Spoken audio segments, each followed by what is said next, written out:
मैं बात करूं तो मैं एडटेक के अंदर का देखूं तो मैं करीब 2016 से प्रेजेंट हूं। तो मेरे लिए ऐसा नहीं कि कोविड एक अपॉर्चुनिटी बनी हो, वहाँ पे हम फिजिक्स वाला राइज किया हो। तो 2016 से we were there on edtech and we were growing. हाँ, ऑफ कोर्स मैं मानता हूँ कि 16 से लेके 20 की ग्रोथ और ये पिछले एक साल की ग्रोथ में डिफरेंस है। 2 टाइम्स का होगा। मैं 4 गुना हमारे स्टार्टअप पे नहीं हो रहा। हमारा स्टार्टअप वैसे एक साल पुराना ही है। लास्ट ईयर में 2020 में ही हमने अपना प्लेटफॉर्म लॉन्च किया और वहाँ पे फिर हमने पढ़ाना स्टार्ट किया और हम लोग वहाँ पे सारे कोर्सेज चलाते हैं। हाँ, आपकी बात सही है। कोविड में ऑफ कोर्स ओवरऑल एक रेवोल्यूशन आया है और बच्चों के अंदर अब एक्सेप्टेंस भी आने लगा है ऑनलाइन का। कोविड के पहले लोग ऑनलाइन को लेकर इतना एक्सेप्ट नहीं कर रहे थे कि ऑनलाइन एजुकेशन से एक्चुअली क्या आईआईटी सेलेक्ट हो सकते हैं, क्या नीट में हम डॉक्टर बन सकते हैं। बट कोविड ने दिखाया जब कोई और अपॉर्चुनिटी थी नहीं, जब कोई और ऑप्शन था ही नहीं, तो बच्चों से वहाँ से पढ़ा और बच्चों को काफ़ी सारी चीज़ें अब रियलाइज़ हुई पढ़ने के बाद। लाइक उनको कोचिंग तक जाने का जो उनका ट्रैवल था वो पैसा बच रहा है। रोज़ के आप 100 रुपये वो मान लो आने जाने, और वो चीज़ आप कैलकुलेट करो 10 महीने के, वो पूरा पैसा उनका पूरा पूरा सेव हो गया। दूसरी चीज़ ये है कि ऑफलाइन में वो एक बार पढ़ के आता है तो उस क्लास को दोबारा नहीं देख सकता। ऑनलाइन में उस क्लास को कितनी भी बार देख सकता है। तीसरी चीज़ ये है, ऑनलाइन की जो क्लास है उसकी स्पीड को वो कंट्रोल कर सकता है, कितनी तेज़ देखें कितनी धीमे। क्लास स्किप कर सकता है कि यहाँ ठीक है, ये मेरा पार्ट मेरे को आता है तो इसको छोड़ के मैं आगे बढ़ जाता हूँ। तो ऐसे बहुत से फीचर्स हैं जो ऑनलाइन में उसको मिलते हैं। अपने घर बैठे पढ़ सकता है, अपने टाइम के हिसाब से पढ़ सकता है। ये चीज़ें पहले उसको पता थी बट इस बार उसको फोर्स किया गया ये करने को। अब एक बार वो इस इन्वायरमेंट में रह के आया है, अब उसके लिए मुश्किल है वापस इस इन्वायरमेंट से बाहर जाना।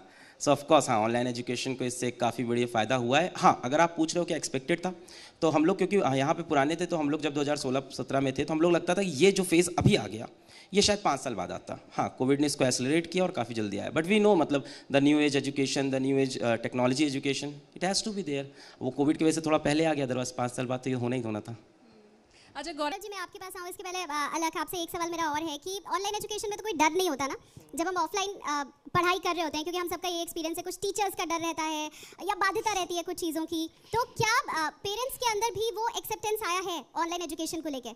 मतलब क्या ये मजबूरी है या वाकई अडॉप्ट कर रहे हैं लोग? देखिए, इसमें बहुत ही डिफरेंट तरह के ओपिनियंस आएंगे कि अडॉप्ट कर रहे हैं या एक मजबूरी है इसके ऊपर। अगर मैं बात करूं फिज़िक्स वाला की पीडब्ल्यू की, तो हम लोग पहली बार इंडिया में हम लोग ने ऐसा किया कि आईआईटी की तैयारी हम लोग 3000 रुपीज़ में लेके आए।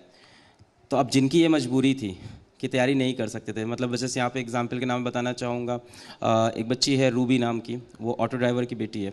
वो इस बार लेडी हार्डिंग में जा रही है मेडिकल कॉलेज में। तो उसके लिए तो ऑप्शन ही नहीं था ना ये, वो कभी भी कोई ऑफलाइन की बड़ी फीस दे ही नहीं सकती थी। तो इस तरह के चेंजेस भी आए हैं।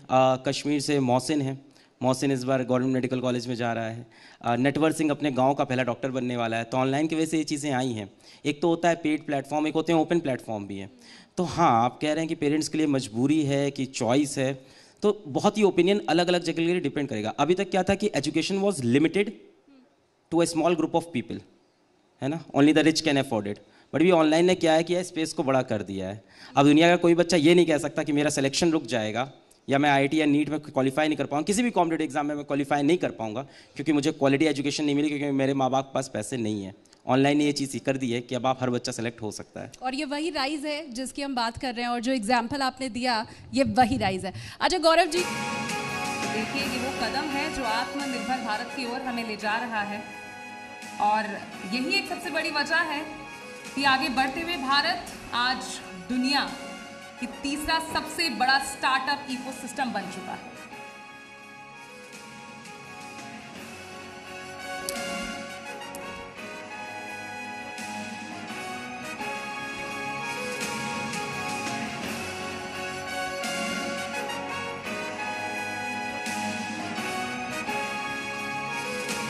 बहुत बहुत शुक्रिया सर।